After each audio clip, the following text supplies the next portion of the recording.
and welcome to Winchester News Online. I'm Amelia Hopkinson. Today's top stories. Rubbish piles high in Sparkford Close. A rare disease is found in Hampshire.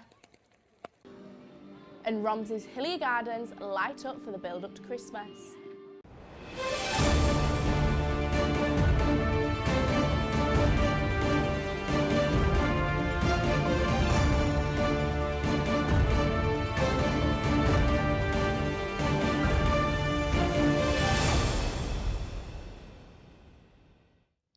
One of the perks of modern life is knowing that your rubbish is going to get collected and won't keep piling up. But recently, one Winchester street hasn't been enjoying such luxury. Elliot McVie chased the waste to find out more. It's been a rather rubbish start to Christmas for people in this part of Winchester. Not only has Sparkford Road been filled with extensive roadworks recently, but bins along Sparkford Close have gone several weeks without being collected. This has led to a large build-up of waste in some areas, and local residents have been voicing their displeasure with the situation. Yeah, the council's not been able to collect our bins for, 6 weeks now, so we've obviously got a build-up, so even when they do manage to collect our bins, we're going to be in trouble, basically. We've got a real build-up of waste, and it's starting to become a little bit of a hazard, actually. There's just rubbish piling up everywhere. If you imagine we've missed a month's worth of recycling collections, it just means it really does set us back. We're having to spend more on bin bags, it's making our house smell as well, which really isn't nice. Now, WINOL has contacted Winchester City Council to see if they had an explanation, and they've told us that the refuse collection company, Biffa, won't accept the bins for now due to what they've said is a large amount of contamination in the recycling bins. So for the time being, the length of Sparkford Close will continue to be lined with some not so Christmassy decorations. It's a far from festive sight here at Sparkford Close, and residents will be hoping that the situation can be resolved as soon as possible. Elliot McVie, Winchester News Online. Do you own a dog? If so, do you know what possible risks are out there? Alice Barnes explores the rare disease, Alabama rot, and how to protect your pooch.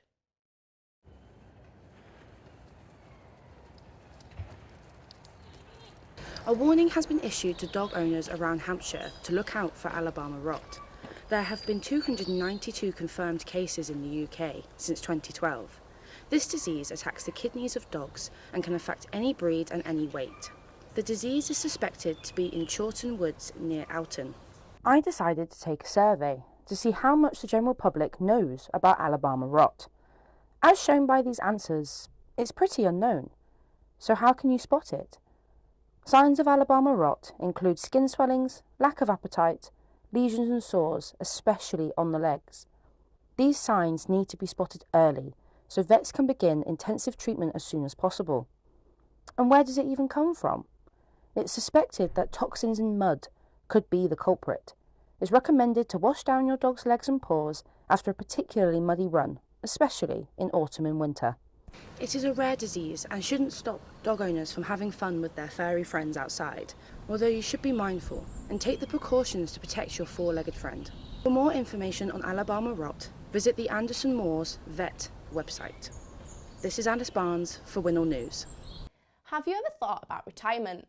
Well, this Winchester worker is still building away at his long career.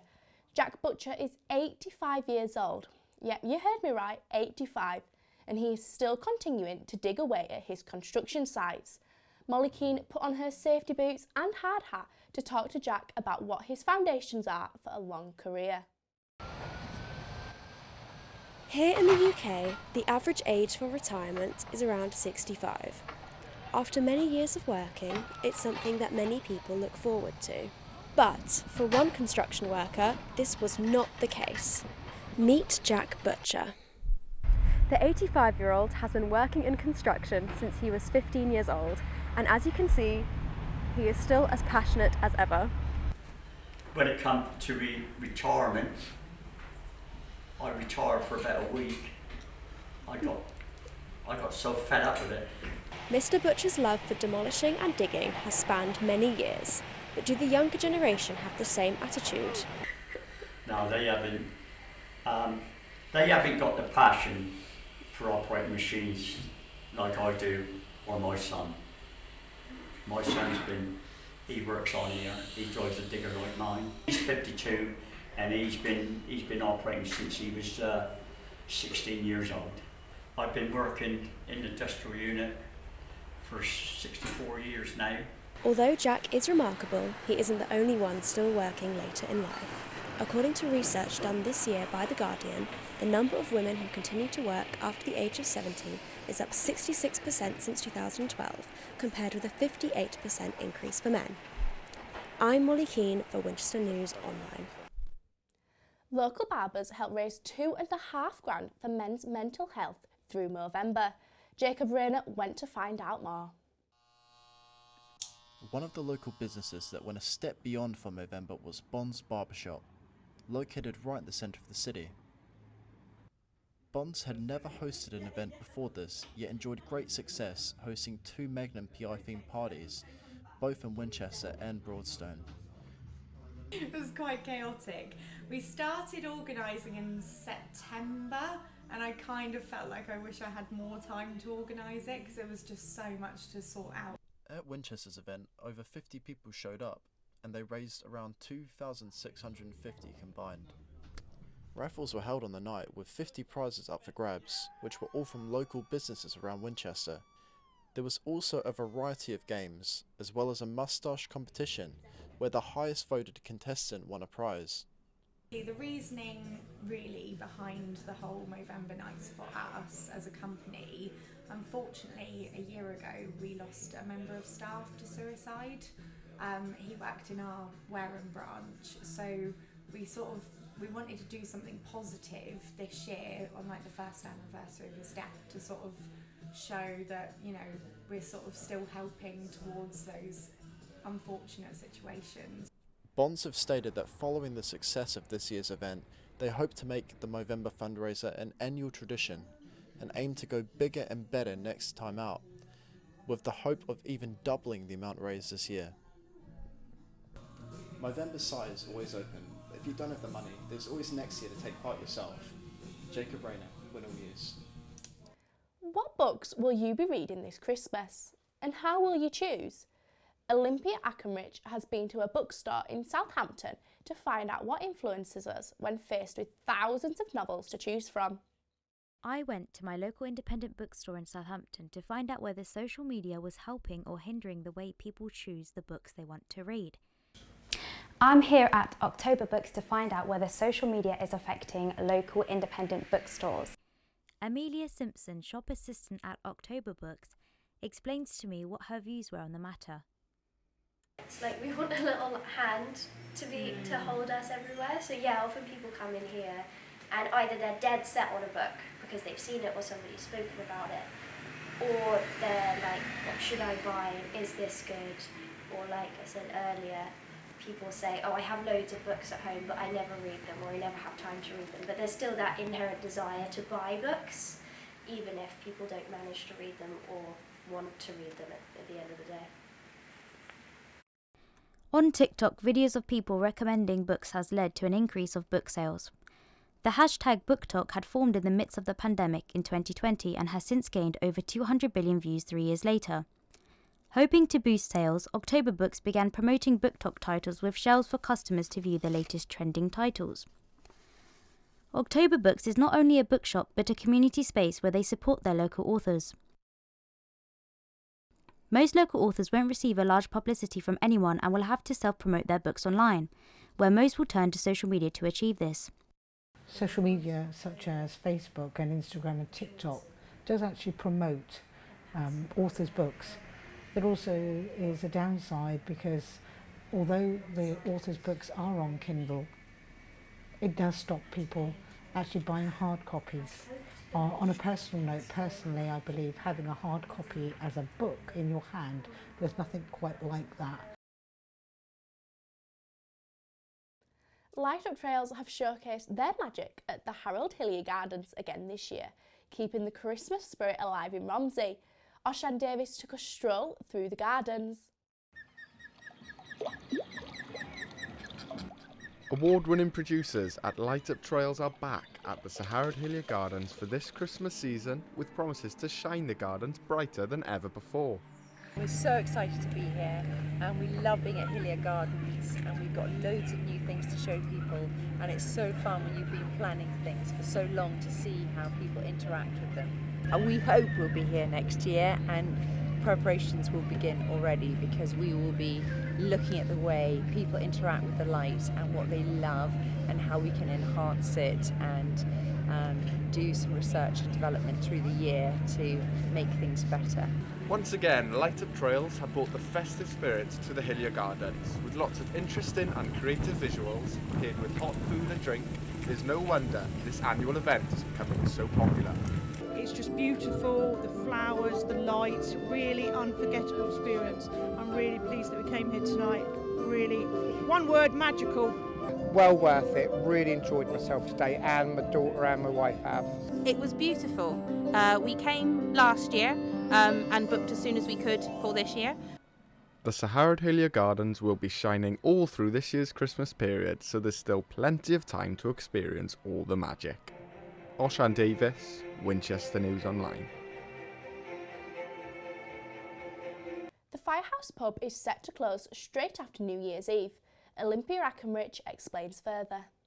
The Firehouse Rock Bar Pub in Southampton is set to close its doors at the end of this year, after 17 years of serving the general public with fine ales alongside weekly entertainment. The popular rock music venue had been at risk of closure since 2019, where the City Council had planned to replace it with student accommodation that would house a maximum of 139 students. The 13-storey tower block plans have been approved for the pub to close in the space of 24 hours, despite 1,100 people signing a petition to help stop the demolition of the decades-old building. The pub's final farewell party will be on New Year's Eve, a special send-off with one last live music event featuring all the iconic rock music. Are you good at chatting up or flirting with potential partners? If so, you may already have Riz, even if you didn't know it. But what is Riz, and how has it become the word of the year? Tom Wilson tells us more. Yes, that's right. This year's Oxford Word of the Year is Riz. Attractiveness, charm or skill in flirtation that allows one to easily attract a romantic partner. The word might not mean anything to you if you're not Generation Z, but it's used massively online with billions of views of the hashtag Riz on TikTok. Technology is often a driver for language change, so things that represent new technology or are brought in, referring to new technology, are often incorporated into the language, which is changing all the time. TikTok and social media are incredibly creative places, and that's what OUP are looking for when they look for their word of the year. They're looking for the creativity of language. The term found fame through YouTuber and Twitch streamer Kai Cenat, who is widely credited with having popularised the word, with it thought to be a phonetic shortening of charisma. The word continued to grow throughout the year due to actor Tom Holland being asked by BuzzFeed about the secret to his Riz.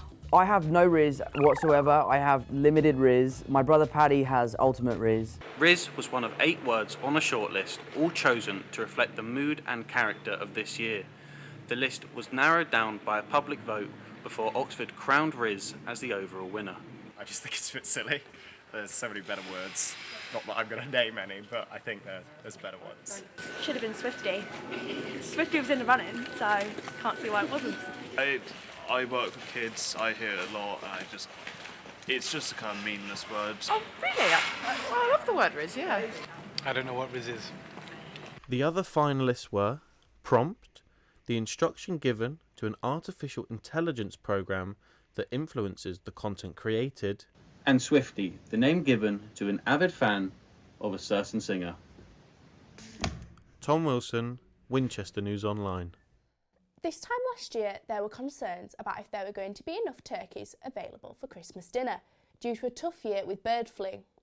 I headed to a local farm to find out about the current situation this Christmas.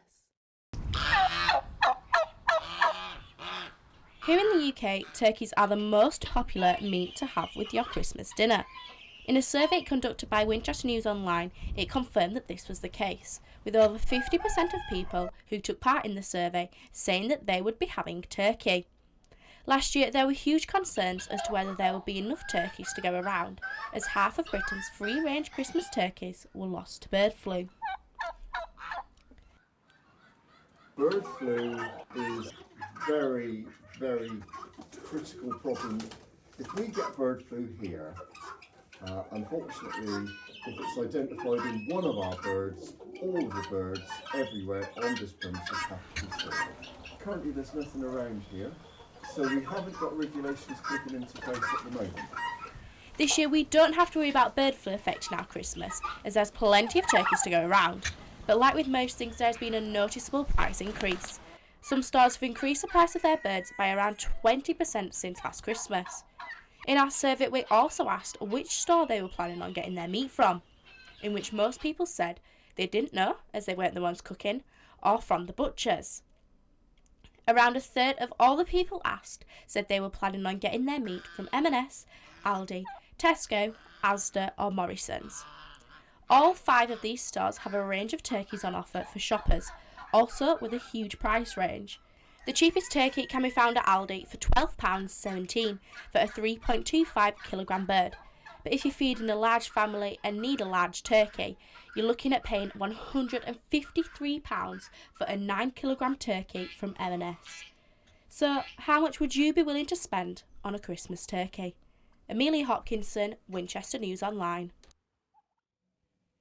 With Christmas just around the corner, all the students of Winchester University are getting in the festive spirit. Izzy Paul went to see how some of the societies are choosing to celebrate. With the festive season in full swing, whether you're decorating your Christmas tree, singing a Christmas song or having Christmas dinner with friends and family, there are many ways to celebrate this jolly month. Let's see how Winchester University students have chosen to spend Christmas. Hi, I'm Rosie. I'm Katie. And we're the social sex of women's football. So our first thing we've done for football socials is we ran a quiz at uni. We made it come dine with me and a quiz, so everyone brought snacks that they'd made, like brownies, cakes and everything. We judged it, gave them a score, and then we did the quiz, which was really nice. And they could eat their things during the quiz. Yes, and we got some prizes as well, and it was a good turnout, so it was really fun. The second thing we did was we went to the Harvester for our Christmas meal on Saturday, and then we did some social awards and some football awards at that, and then we went out afterwards for a couple of drinks. And the last thing we have planned is BOP this week, as every society does. Our theme this week is from the Nativity movie, so I'm going as Bob. Probably go as a star. Sounds perfect. But yeah, that's what we've done for our socials this year. Yeah. I'm Amelia, I'm part of the committee from Rounders, and to celebrate Christmas we are going for drinks out in town. As a society we're doing a little Christmas quiz and we're just having a good time, catching up and spending time as a society getting to know each other. With so many fun and exciting ways to spend Christmas and only a small amount of time until the big day, get your Christmas hats on, your stockings up and have a Merry Christmas. Izzy Paul, Winchester News Online. Now you better watch out and you better not cry, because Santa, his reindeer and a bunch of elves have been spotted riding around the streets of Winchester, all in aid of charity. Our reporter Finlay Hall went out to see if he could spot old Saint Nick. As the nights have gotten darker and the weather colder, the sense of Christmas is lingering in the air. And with the Winchester Roundtable's annual Santa sleigh ride making its way around the city, there really is no better time to join in with all the festivities. Santa Claus has really come to town, spreading Christmas cheer and festive spirit whilst raising money for charities and good causes. The Winchester Santa Sleigh Ride is an event set up as a way to draw in donations for a bunch of local charities, such as Winchester Hospice, Key Changes Music Therapy, Street Reach, and many others. Mr. and Mrs. Claus had plenty of help from many different elves throughout the night. I caught up with one of them to find out how it was all coming along. So we are out volunteering to help with Santa's Sleigh, with the Round Table organised, and we're all a team of volunteers from All Saints Preschool in Highcliffe, and we join them every year in Highcliffe and sometimes in WINOL to help let everyone know that Santa's coming. It raises money for lots of different charities all around the Winchester area, and all the money that we raise gets split up between the different charities. But we love doing this one here in Highcliffe because this is our patch and everybody knows people who are here. and we've got lots of volunteers this year, which are with us helping out at the preschool, so that's fantastic. You can head online to winchestersantasleigh.co.uk to track any upcoming sleigh rides that are taking place around Winchester, and you can also donate online through the site. So keep your eyes peeled as you may be getting a very special visit sometime soon. Finley Hall, Winchester News Online. That's all we have time for this week and this semester. Thank you for watching and have a Merry Christmas. Goodbye.